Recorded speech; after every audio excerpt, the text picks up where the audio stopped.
All right, so we got to get to our segment, Fantasy Shenanigans, and we've waited this long, 15 minutes into the show, to talk about one of the craziest fantasy days ever. So here we go.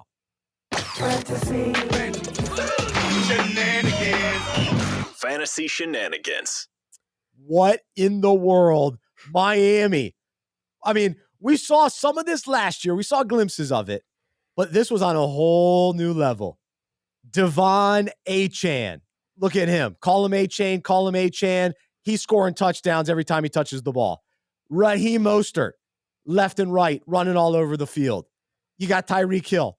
He's instant. I think he scored a touchdown within the first 5 seconds, it felt like. I turned on the games. It was like, oh, Tyreek's already scored. Oh, he scored again. There he goes. And so Miami, Tua, they're loving life. They're 3-0. But Harrison, I mean, this was some crazy video game fantasy dreamland. If you had any of these guys, if you were going up against any Dolphins players, forget about it. But how did you respond to the 70-point just flooding of fantasy points? I think it's really funny to see Mike McDaniels come out and create almost like a Madden team where he just puts all the fastest players in the game on the same team, and it actually works. Because that is how the Dolphins assemble this team. They just drafted and traded for everyone who ran a 4.2 40 at the combine, put them on the same team and said, we are just going to run faster than you and you won't be able to catch us. And that's essentially what Raheem Mostert did. That is what Devon Achane did. And that's what Tyreek Hill has been doing for multiple years, obviously, in the NFL. But the craziest part to me about this is they did all this without Jalen Waddle, who is one of the top wide receivers in the NFL too. Like going into this week, it's like, oh, well, what happens if Patrick Surtain takes away Tyreek Hill and the Dolphins or the Broncos pass rush gets something going against the Dolphins? Doesn't matter because the Dolphins just have too much speed. We'll see what happens when they go up against some maybe better coached teams who will know how to combat that.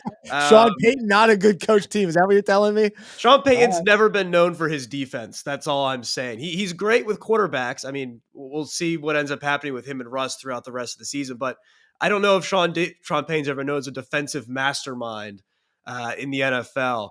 But we'll see what happens when the Dolphins, play the Bills and they play some of these tougher defenses in the AFC. But man, it's just crazy to see this like Frankenstein experiment actually work. And I wonder if other teams now will start to look at this and be like, why are we worried about route running or blocking or any of these other skills that offenses need to have? Just get the fast guy, hand him the ball and tell him to run. Like that's pretty simple if you ask me. It's pretty good. And what is crazy though about Devon Achane is that I would say 99% of people had him on their bench. And a lot of guys had him on waiver wire. Like you're looking across your leagues and he's still there. So the bids that will go in for him this week will be unbelievable. I'm sure people will just spend all their fab dollars for him. But I actually picked him up this past week in advance of this game, but I was on my bench. So now the question becomes, do I think that this type of performance is going to happen again, or is this his very best game of the year, and now's the time to trade him?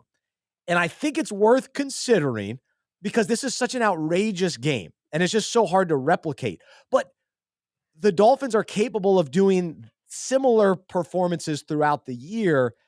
It's just, sometimes in fantasy, you want to maximize it. You really do. But then also you hate to give up on that guy if he's going to be consistently productive. So you're taking a gamble one way or the other, but I'm at least willing to consider it. So what's your gut feeling on trying to capitalize? Now, Tyreek Hill, you're not trading him. You know what this is what he is.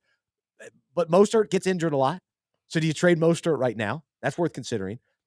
Jeff Wilson's coming back off the PUP list. So does that affect the timeshare of these guys? So it's kind of interesting to consider. Yeah, I also picked him up or drafted him in a couple leagues and had him on my bench. So I'm loving life right now that I at least have that option of, do I start him? Do I trade him? Do I keep him? I don't have to fight for him on the waivers. But it is an interesting scenario, like you said. If you're in Dynasty, you are super happy about having him because he is going to be unbelievable next year when they probably move on from Mostert. But at least into this season, Mostert has a lot of chemistry and history within the offense. He has the trust of Mike McDaniel. I don't see them just throwing him aside and then giving Achane the full workload. But for what we saw this last week, he is just so explosive. I think it would be stupid of them not to at least incorporate him in the offense more going forward. It just remains to be seen how much you are actually going to get from him on a week-to-week basis, because obviously he's not going for 200 yards and 4 touchdowns every single week, but he could be a really nice flex play. It just depends if someone else in your league thinks that he can go for 200 yards and 4 touchdowns every week. I would definitely test the trade waters with him for these next few weeks, see if you can get something back for him. But I also don't think it's bad if you keep him on your roster, because I think he will be productive as the season goes on. Yeah, Dolphins are another one of those teams that I just sort of avoided the backfield because it was confusing. Like, I remember trying to convince myself that Jeff Wilson was going to be the guy. And then it's like, oh yeah, the rookie, how, when will A-Chain come in and be the guy? And then wait, Mostert's still there. So it's all very confusing. And some of that will continue, but man, when you see what the possibilities are, woo, that's enticing for fantasy.